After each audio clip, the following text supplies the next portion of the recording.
Nice to see you. Okay, we're going to do Precious Human Rebirth this morning. So one of the earlier topics in the Lam Rim.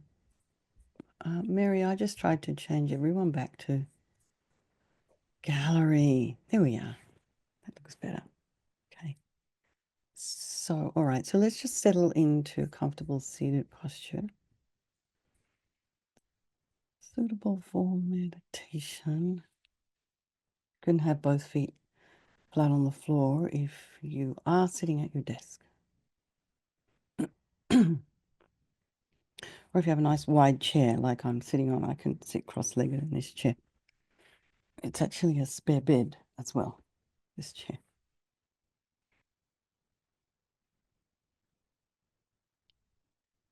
So feel the sensation of your feet on the floor. Try and get a kind of feel all the different areas of the foot, the heel, the side of the foot, the big toe mound, the little toe mound, and all of your toe pads.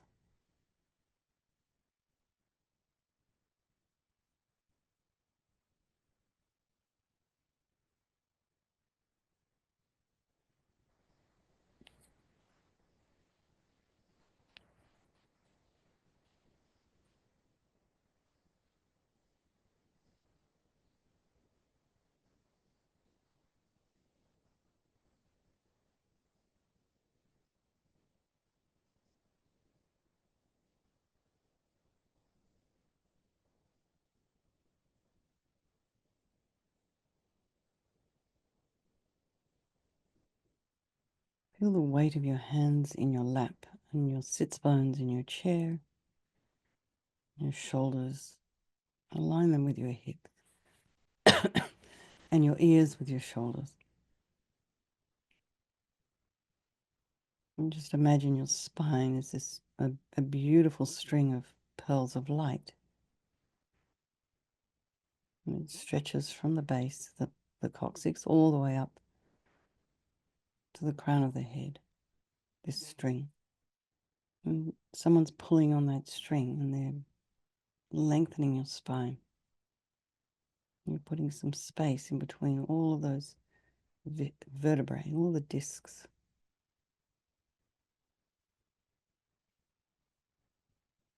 You lengthen your neck. Allow your ears to sort of glide back in alignment with your shoulders. And then go to the crown and just release any tension there on your scalp and forehead and in your face.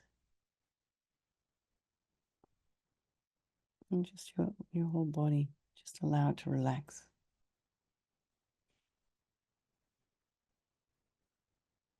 And bring your awareness to your breath now. The sensations as around the nostrils as you breathe in and out. Your chest cavity, the belly.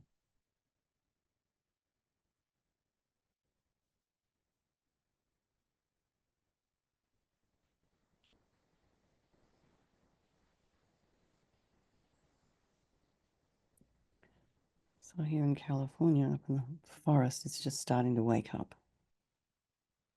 It's a little darker in the mornings now.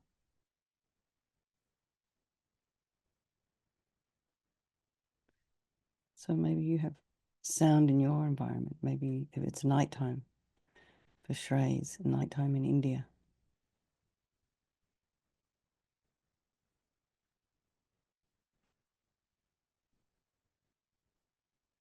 With different sounds in the city there. And then maybe for all you people on the East Coast, you're pretty much woken up now. So notice the sounds in your environment. Just allow them to be there, trying not to follow with the mind, trying not to be agitated by them or attracted to them. Just allow them. And then the same thing with your mind. You may have many thoughts racing through, things you have to do next. Just allow the thoughts to arise and to abide. And then the trick is to not particularly follow the story, so not getting caught up with the emotion.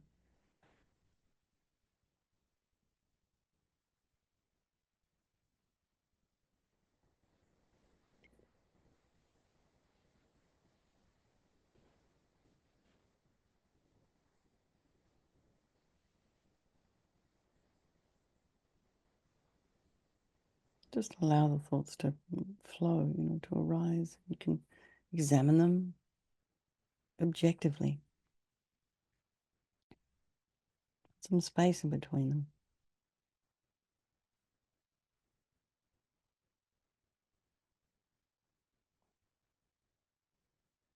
And then think about all the people in your life, your loved ones, your strangers, and ones we don't like.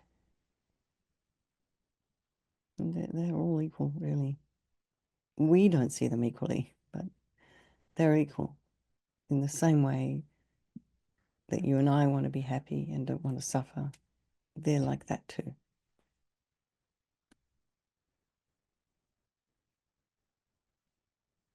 And they have this extraordinary potential, just like we do, for an enlightened mind.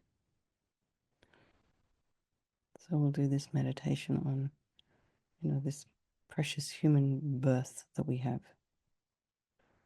for all these people of our life, and by extension, all sentient beings. So this meditation is very sweet because it's said to be an antidote to some of the negative states of being, being a little down, depressed, or starting to feel hopeless. And it helps us to recognize our good fortune, rejoice in our good fortune, and our own, unique potential as well.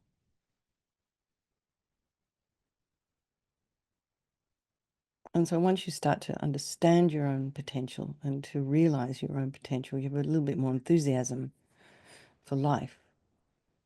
I mean, you hold the key to your own fulfillment. No one else does. So in the end, it's kind of up to us. And then also we can recognize that there's many, many people who are clearly much less fortunate than we are. So here we can sort of have, compassion for them.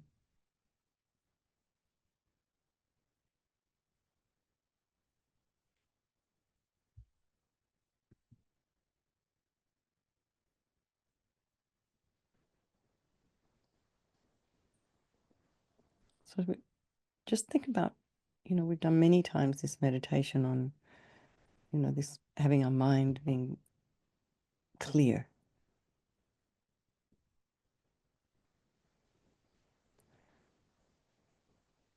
So contemplate that this idea that your mind is pure in nature and does have the potential to become enlightened.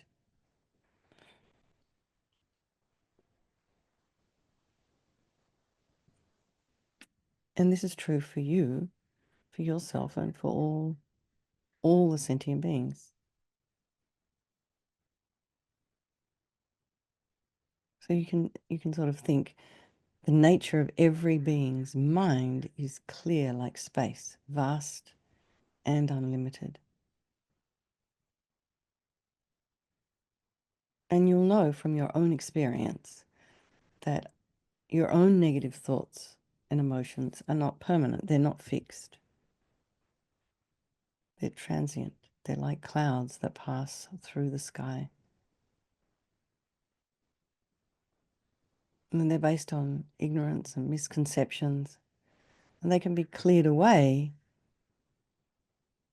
and the mind can be developed to a state that's completely pure and positive.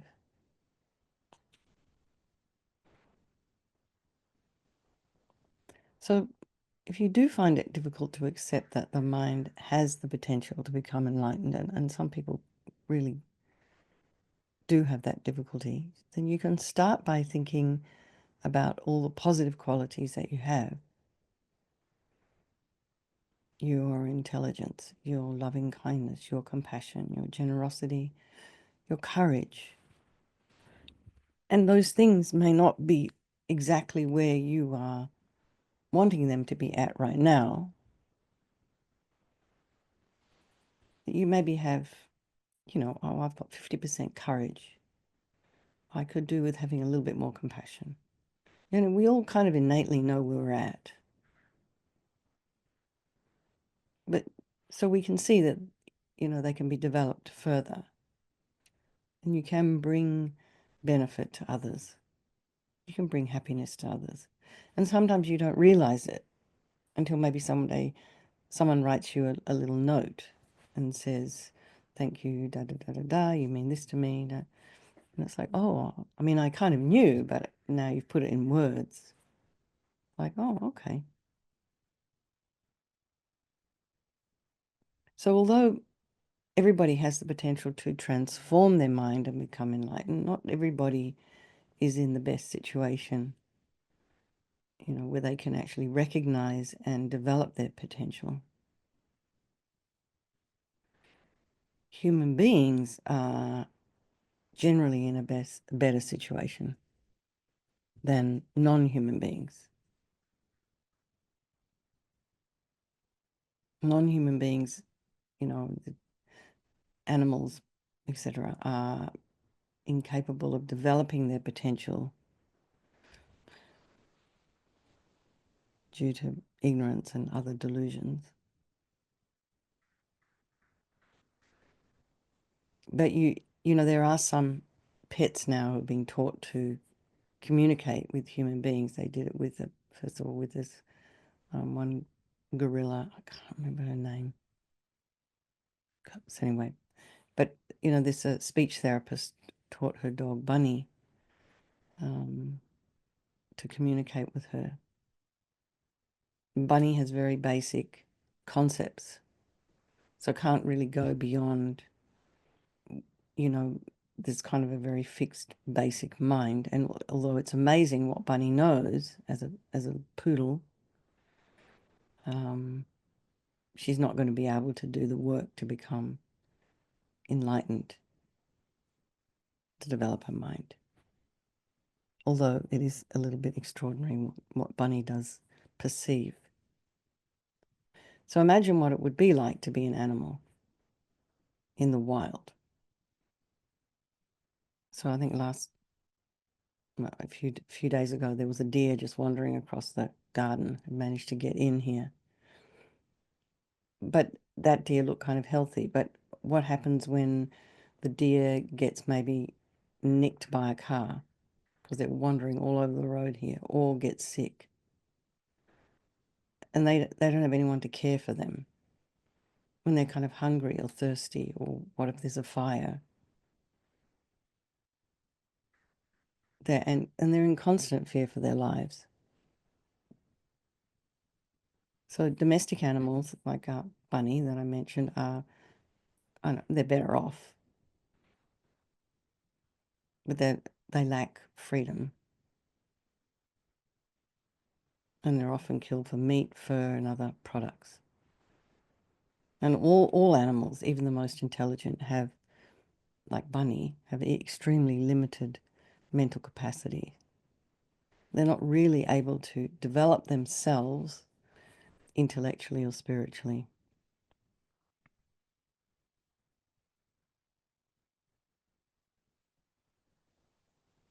So just think about, how fortunate you are to have this human life.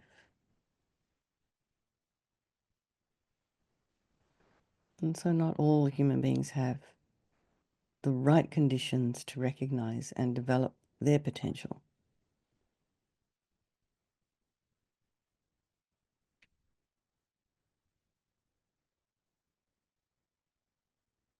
So imagine a child with the potential to be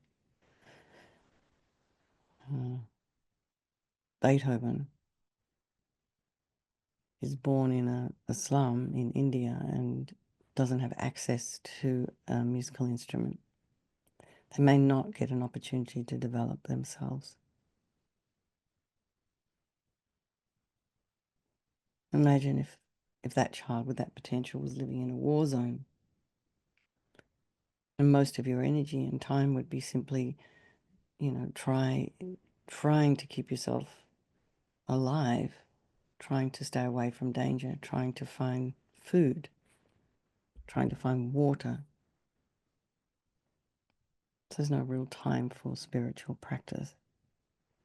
So if you think about all the people in, the Gaza area, well, they're hungry, they're starving, and they I don't imagine that they have too much time for thinking anything other than real survival. And then there's some human beings have like a mental disability or an illness, or they'll have a cognitive disability. It makes it very, very difficult to understand the teachings, all the mind's potential, or how you can develop it.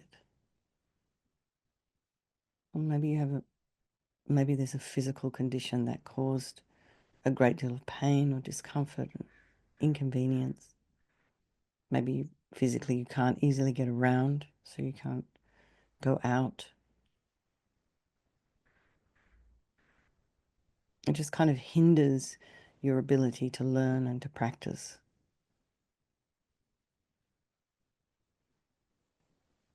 And some people don't just have any access to any kind of spiritual teachings that explain the mind's potential or how to develop it. So imagine if you didn't have internet this morning, you wouldn't be here. I mean, Zoom, it changed everybody's life during COVID. It really was a lifeline for people.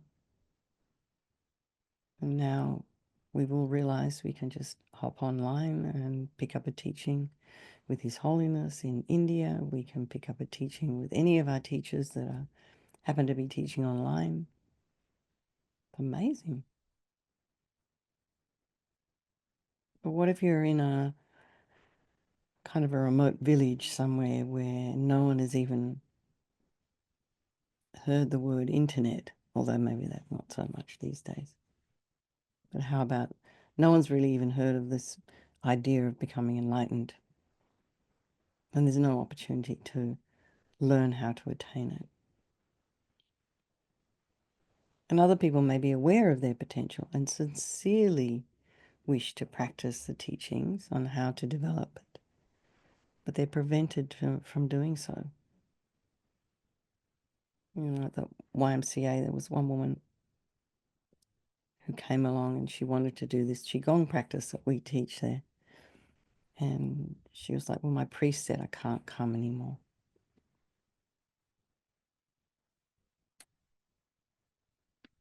So maybe there are people who are kind of curious and interested, but, there's some authority in their life that says, no, you can't do that, it's bad for you. And some people in some countries don't have the freedom of religion. They, again, like that woman that came to class, they have strong objections from their parents or their spouse or their children. So imagine if you were in a situation like that, and imagine how difficult it would be, and just sort of contemplate the freedom that you do have.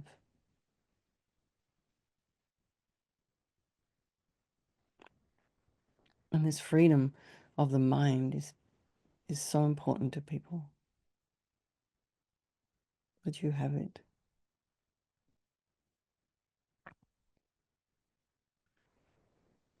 And there's some people who are materially, physically, mentally healthy, materially very well off, have many enjoyments, and they have the freedom and opportunity to learn, but they're just not interested. And their interests might be elsewhere, going to Croatia on holiday, going to Paris, accumulating wealth, focused on accumulating property and possessions and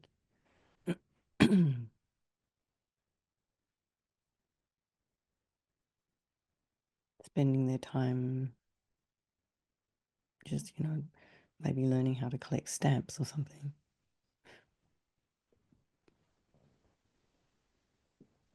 Or just kind of experiencing as much pleasure as they can, meeting with their friends, going to the spa, like this kind of thing. They never consider that all these kinds of things will be left behind when they die, or maybe they know they will.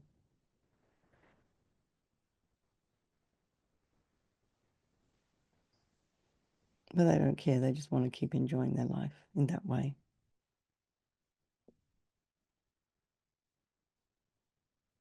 So this Laudo trek that I'm leading with Cheraklama in October, we've had many people in around this area because I take the cards to to the YMCA. I take it to the yoga classes, and people pick them up and they're really interested, but they're going to Japan for the summer or they're going to Europe for the summer, and not really kind of being aware of how unbelievably beneficial it would be to go on a trek like that, where you're kind of passing all of these, mantras put on rocks, and the whole place is just kind of overflowing with Dharma. It's just like in the walls, it's in the rocks. It just like envelops you. Such a positive environment for the mind. I'm like, oh well. Anyway, some people actually deliberately engage in harmful actions such as killing and stealing and being abusive or dishonest, or kind of controlling their partner, and not realizing that these actions are causing suffering to themselves and others. And that creates more obstacles to developing your own true potential. So really, just recognize how incredibly fortunate you are to be interested in developing yourself, in becoming enlightened, and using your life to be, in a meaningful, beneficial way for yourself and others. That's amazing.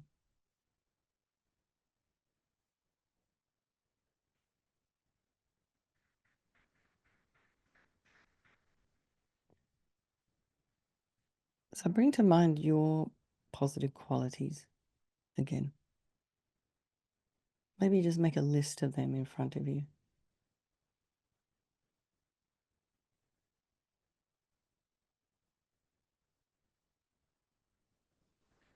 And think about the advantages you have.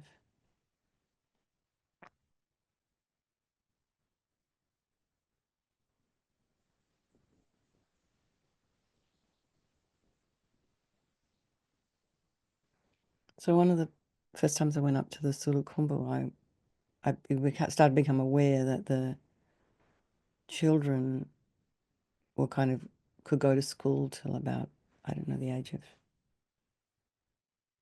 maybe 11 or 12. And then if their parents couldn't afford to keep them in school, then they would be going off to work helping their parents in their lodges or whatever. Not lodges, because those people are quite wealthy, but you'd see these young kids walking around with sticks on their back for firewood. Some of those young children have to walk at the age of 6 or 7, 2 hours to get to school. So where where I grew up, nice school, completely took it for granted. And particularly if you're a girl student, not so many advantages. It's much, much better than it was, but it's not quite as recognized that it's important to send your daughters to school. So a lot of discrimination about who gets to get the resources.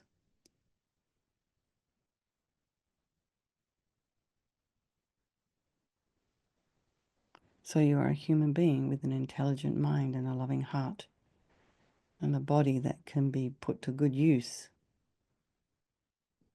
You have people that care about you and support you.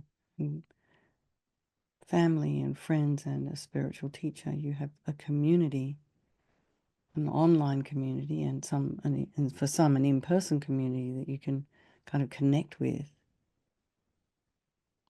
And you have these opportunities to kind of develop yourself, to pursue a career, to pursue your creative and intellectual and social interests. And we have a really good standard of living here in the West. We have clean air. So when you go to Kathmandu, where there's actually zero environmental protection in place, maybe some now, they're not allowed to cut down trees in the mountains anymore. But in Kathmandu, they do very little to deal with the pollution. And it's bad. And yet I come here to San Francisco, Bay Area. It's so congested. There are so many cars here. The air is clean. AQI maybe 17, 20. Clean air index. In Kathmandu, on a good day, it might be 100.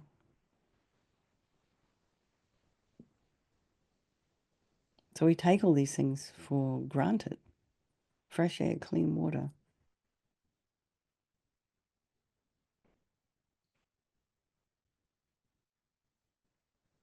We have access to food as well. Good food. We have access to organic food.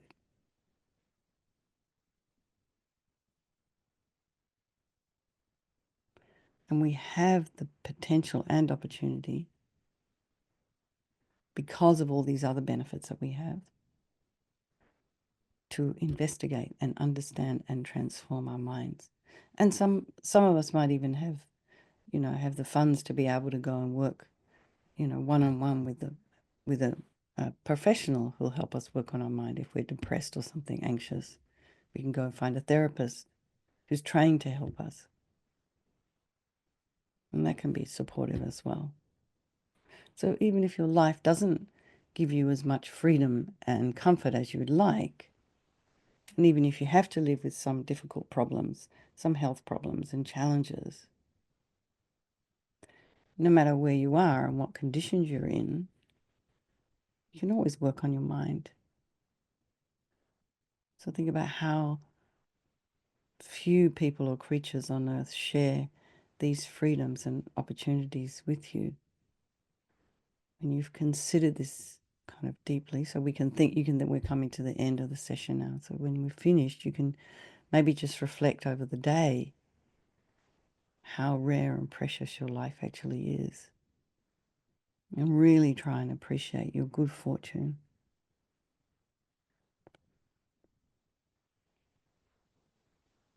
So we're actually free of many disadvantages. And so we have these advantages, so we can decide how best to use our precious opportunities and think of all the possibilities available: work, travel, enjoyment, study. And if you wish to offer service to others, there's countless opportunities. People in the community organizing, volunteer opportunities. Even if you go down to the local cat shelter and recite Om Mani Padme Hum into a kitten's ear.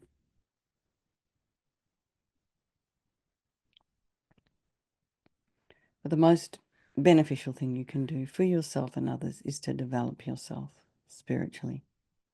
Try and get on top of the negative aspects of your mind. You have to recognize them first and increase the positive. And then slowly, slowly moving towards an enlightened mind.